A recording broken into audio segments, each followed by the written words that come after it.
எடுத்துக்காட்டு 6.7 ஒரு முக்கியமான தேற்றம் இது.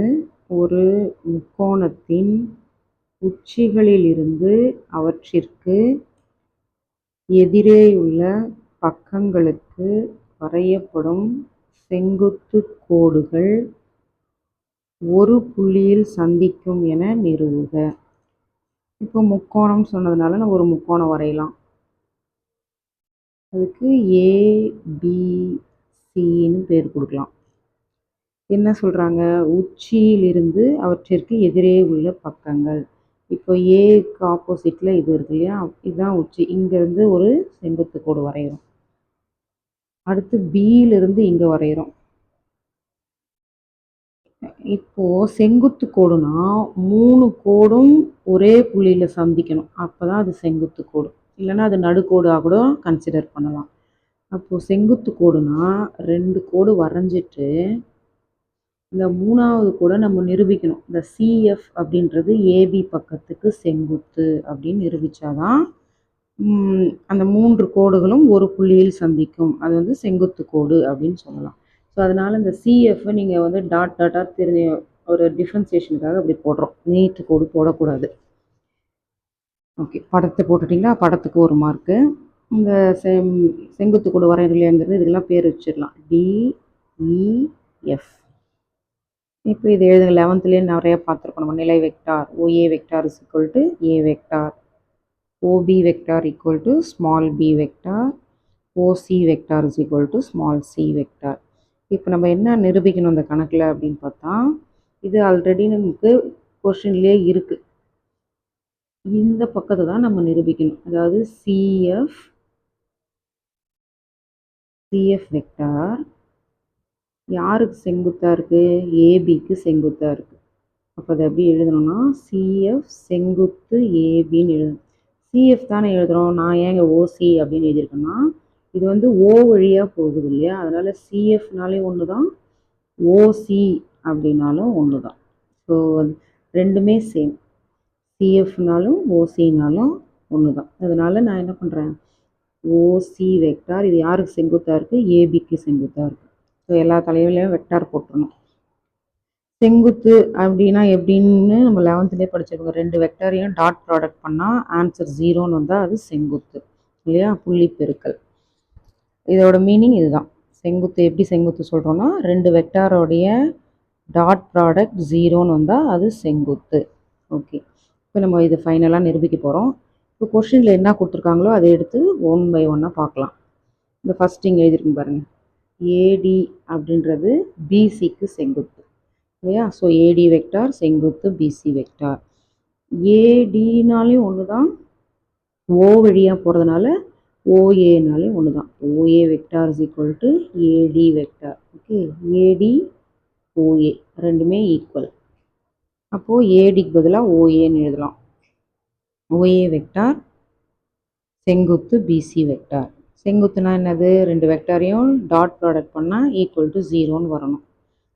ஸோ இந்த ஸ்டெப் எழுதியாச்சு.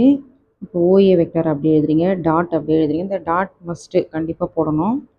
பிசிஏ எப்படி எழுதலாம்? 2வது லெட்டரை ஃபஸ்ட் லெட்டரை இல்லையா, OC vector minus OB vector. இப்போ ஏபி வெக்டார் எப்படி எழுதுவீங்க? OB vector minus OA vector. CD vector எப்படி எழுதலாம்?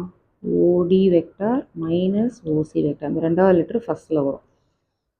அப்போ பிசி எப்படி எழுதலாம்னா OC vector minus OB vector is equal to 0.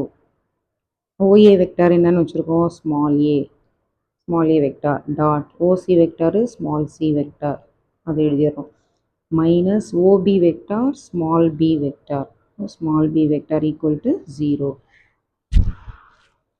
இப்போது இந்த ஏ வெக்டாரையும் டாட்டையும் உள்ளே பெருக்க போகிறேன். அப்போ என்ன வரும்? A vector dot C vector, இந்த மைனஸ் வரும். அப்புறம் ஏ வெக்டாரையும் டாட்டையும் பி வெக்டாரோட பெருக்குனா A vector dot B vector equal to 0. இது ஈக்குவல் மைனஸாக இருக்கிறது ஈக்குவல் டு இந்த சைடு வந்தால் ப்ளஸ்ஸாக மாறிடும். இப்போ A vector dot C vector is equal to A vector dot B vector. இது சமன்பாடு 1 முடிஞ்சது. அடுத்து இந்த கோடு எடுத்துக்கலாம். பி வெக்டார் செங்குத்து ஏசி வெக்டார், இது ரெண்டும் இல்லையா. பி வெக்டார்னு ஒன்று தான், இல்லைன்னா வேறு எப்படி எழுதலாம்? ஓபி வெக்டார்னு எழுதலாம் போது.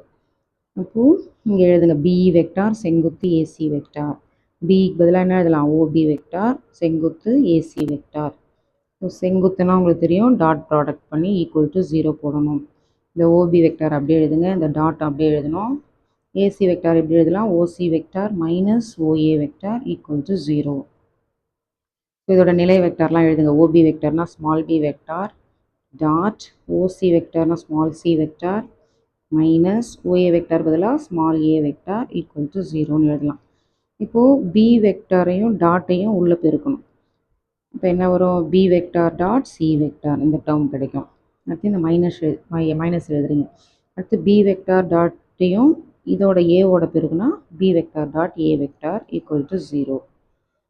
இப்போது B vector dot C vector minus B dot ஏக்கு பதிலாக ஏ டாட் சின்னு எழுதலாம். ஏன்னா இங்கே ரீசன் எழுதிருக்கு பாருங்கள், சமன்பாடு 1. சமன்பாடு 1 என்ன சொல்லுது பாருங்கள்? A dot B is equal to A dot C.